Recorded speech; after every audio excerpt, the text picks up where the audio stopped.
Hello, hello, hello, everyone. How's everybody doing tonight? I know it's a little later than I normally do it, but this is Lisa Marie Aird with Campus Bound GPS, helping students and parents navigate the college application process. And this is October Tips. And yes, it's a little later. Had a lot of technical difficulties, and I've just been playing around with stuff, but I persisted and made it happen. So, tonight's tip is oh, I always forget because there's some folks out there who do not know me. So my name is Lisa Marie Aird. I'm the Collegiate Success Coach for Campus Bound GPS, where we help students and parents navigate the college application process. This is a service that Campus Bound GPS provides, October Tips, where we bring on experts or we talk about or provide a tip per night about the college application process to help ease some of the anxiety or some of the stress that you parents and students may be going through during this time. October is a heavy month for the college application process. It is a time when students are heavily applying for schools. They have November 1st, November 16th, 15th, November 30th deadlines for different types of schools that they're applying to. And the students are stressed, and because the students are stressed, the parents are stressed, and we are trying to help you uncomplicate or um, provide little doses, little nuggets of information that will probably help the process a little better. So, tonight, tonight's tip actually comes from a conversation I had with one of the students I'm coaching right now. And we had an interesting conversation. The student was going through the process of applying to a school, and we were looking at the essay. And the essay basically talked about what would make you successful at our school. And we talked about, let I said, let's talk about it. What makes you successful in high school right now? And, talked about stuff being organized and so forth. And I said, okay, well, what will make you successful in college?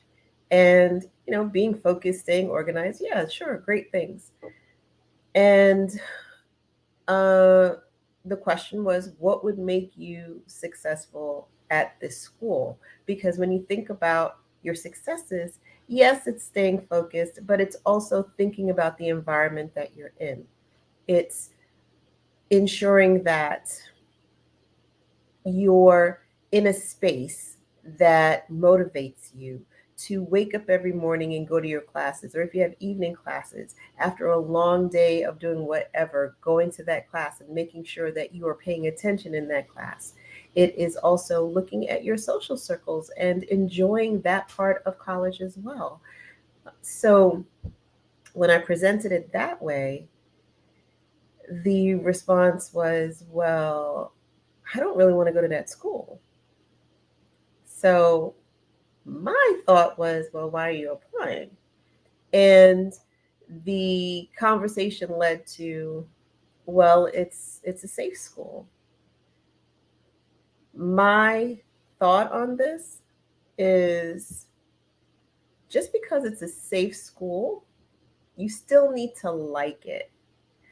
One of the things I mentioned, because the way that the student and I were talking, the student was in their room, and I said, "Okay, so you're speaking to me in your room right now. Do you like your room?" The response was yes. Are you comfortable in your room? Yes. Well, that's the same thing that goes into the thought process for choosing your college, choosing where you're going to call home for the next 4 or 5 years. You need to like it. You need to feel comfortable in it. You need to make it feel like home, because that's going to be your home for the next 4 years. So I was a little taken aback, but it was a healthy conversation. And this is something I think parents should have a conversation with your child as well. Think about how many schools you're applying to. And on average, schools range the application itself can be $50, $75, $65, all around those ranges. And if you're applying to 10 schools, that's a good chunk of money.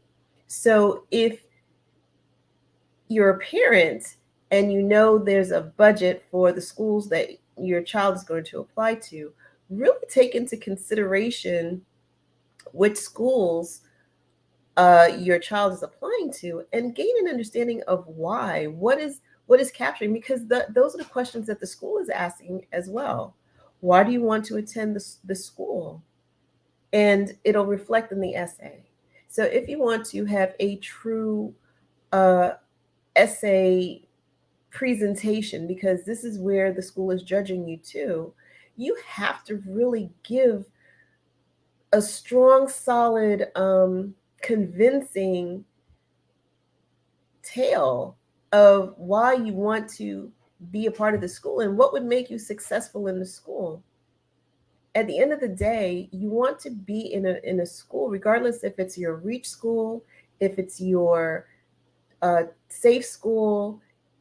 You want to put yourself in a position where you will enjoy that college experience. There are schools that I talked about the characteristic of a school a couple of days ago. Your character should align with the character of the school, and it should feel you, that vibe. And I presented this story when I selected my school. I got on campus and I felt like, yeah, this is where I needed to be. In fact, when we were having the conversation today, I had on a T-shirt from my alma mater, and I said, "This is me still, 30 some odd years later, enjoying the school that I selected." It's not only for 4 years; it's actually for the rest of your life. If you want to contribute back to your alma mater, if you want to represent your alma mater in different environments, it's a factor. So really take it seriously. That is my ask. Take this college application, or take this college choice seriously. Yes, you want to be in a school that has your major. You want to be in a school that has a good program. You want to be in a school that has a good reputation. You want to be in a school that you will feel safe in. But at the end of the day, you also want to be in a school that you will enjoy being a part of. It is very important to feel that way. If you go to the campus and you really don't like it, and the next thing you know, you want to go back home, that wasn't the right fit. If you go on the campus and you are used to smaller size classes, and you are now sitting in a classroom with about 300 students and you feel uncomfortable, you've selected a school that's not the right fit. If you are conservative or liberal in nature and you select a school whose student body is the opposite and you don't feel comfortable, you have not selected the right fit. One of the things that I always say is do your research. Part of selecting the college that makes you feel like you belong there is doing that research. Please take a visit the campus, and when you step on it, see how you feel. And I'll stop there. So I think it's important that you select a school that feels like home. This is Lisa Marie Aird with Campus Bound GPS October Tips, wrapping it up for today, and I'll see you tomorrow. Bye-bye.